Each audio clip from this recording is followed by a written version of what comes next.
BJP उम्मीदवार doctor Arvind Sharma के चुनाव प्रचार ने जोर पकड़ लिया है। उनकी टीम सुबह से रात तक गांव-गांव, घर-घर दस्तक दे रही है। बीजेपी ने गोहाना से डॉक्टर अरविंद शर्मा को चुनावी मैदान में उतारकर उन पर भरोसा जताया है। इस दौरान डॉक्टर अरविंद शर्मा प्रदेश में तीसरी बार सरकार बनाने का दावा भी कर रहे हैं।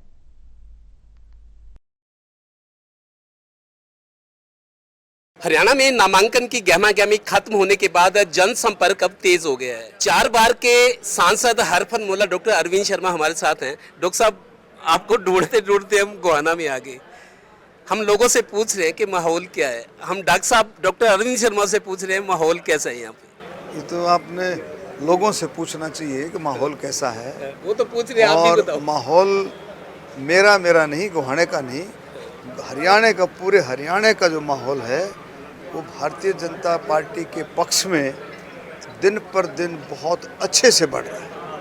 और उसका कारण भी है कि जिस तरह से जन कल्याण के काम भारतीय जनता पार्टी की सरकार ने 10 साल में हर एक कैटेगरी के लिए जितने काम किए हैं, चाहे दलित हैं, बैकवर्ड हैं, किसान हैं, अपने नौजवान हैं, हमारे नौजवानों के लिए, खिलाड़ियों के लिए, स्वतंत्रता सेनानियों के लिए, बुजुर्गों के लिए, महिलाओं, हर एक तबके के लिए जितना काम 10 साल में जन कल्याण के काम हुए हैं, उन्हीं की बदौलत है। केंद्र सरकार ने और हरियाणा सरकार ने, दोनों सरकारों ने जितना काम किया, उन्हीं की बदौलत है कि आज हरियाणा में चारों तरफ भारतीय जनता पार्टी का झंडा फहरा रहा है। और आने वाले समय में जो विधानसभा के चुनाव में जो अब समय चालू हो गया है, मैं दावे से कह सकता हूं कि भारतीय जनता पार्टी की तीसरी बार भारतीय जनता पार्टी की सरकार बनी। पार्टी ने सर्वे के आधार पर टिकट दिया। इस बार बहुत 3-4 तरह के सर्वे हुए, नेताओं ने कराए, सरकार ने कराई, केंद्र सरकार ने कराई। जिसकी जहां फिटनेस थी, सुटेबल था, वहां भेजा। डॉक्टर अरविंद शर्मा पे भरोसा था कि इनको गोहाना से उतारा जाए। देखिए, पार्टी का जो शीर्ष नेतृत्व है, उनका धन्यवाद करता हूँ।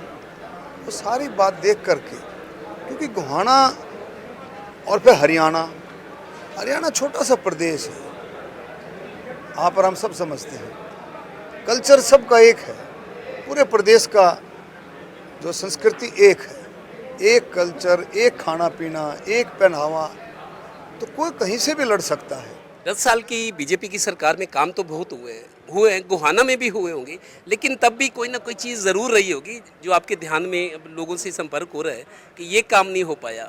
आपके मन में होगा कि मौका मिला तो ये काम अब होगा। और विजन क्या है गोहाना को लेके? गोहाना पानीपत रोहतक के बीच स्टेट हाईवे पे है। गोहाना की अहमियत भी, और कहते हैं गोहाना अंग्रेज़ों के टाइम की तहसील है।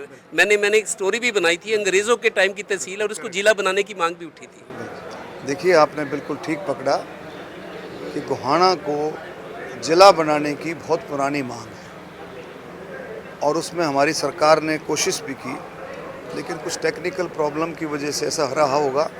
लेकिन अब हम सब मिलकर के इसमें मैं पूरा प्रयास करूंगा कि गोहाना को जिला बनाया जाए। गोहाना शहर अंदर से जाम मुक्त हो, बड़ा ट्रैफिक की बड़ी प्रॉब्लम रहती है।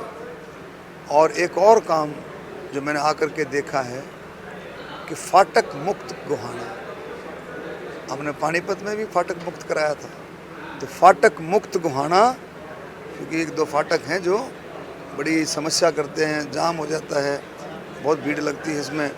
फाटक और IMT से भी इसको जोड़ेंगे। और भी जो अब दरअसल जब जाते हैं, जब देखते गांव में जाते हैं, तो छोटी छोटी समस्याएं आती हैं निकल करके। सरकार ने खूब काम किया है, इसमें कोई शक नहीं। मनोहर लाल खट्टर जी ने खूब काम किया है। उसके बाद उसी रास्ते पर नायब सैनी जी सेवा भाव के रास्ते पर अच्छे से चल रहे हैं, उसमें कोई शक नहीं। और आप देखो, नौजवानों को एक इतना बड़ा बदलाव, लाखों नौजवानों को जो 10 साल में नौकरी मिली है। कांग्रेस मुख्य विपक्षी पार्टी है। कांग्रेस दावा करिए कि 70 सीटें जीतकर अब सरकार बनेगी। बीजेपी जा रही है, कांग्रेस आ रही है। और जो उनके वायदे भी हैं, 500 रुपये में सिलेंडर, आप 5 लाख की आयुष्मान योजना कह रहे हो, वो कह रहे हैं हम 25 लाख देंगे। 2 लाख खाली नौकरियां पड़ी हैं, वो देंगे। पेंशन कर देंगे, 3,000 है 6,000 कर देंगे। लोग क्या, आपको नहीं लगता लोगों पे असर पड़ सकता है इन वायदों का? देखिए, ये झूठ का पुलिंदा है। जहाँ इनकी सरकारें हैं, कर्नाटक में इनकी सरकार है, आप देखें कितने वायदे किए, कितने पूरे कर दिए।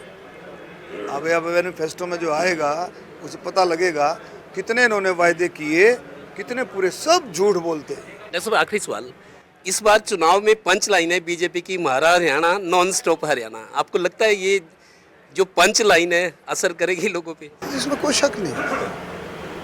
बीजेपी का कोई भी शब्द बोला हुआ असर करता है, असर करता है। हमारा हरियाणा, नॉन स्टॉप हरियाणा बिल्कुल असर करेगा।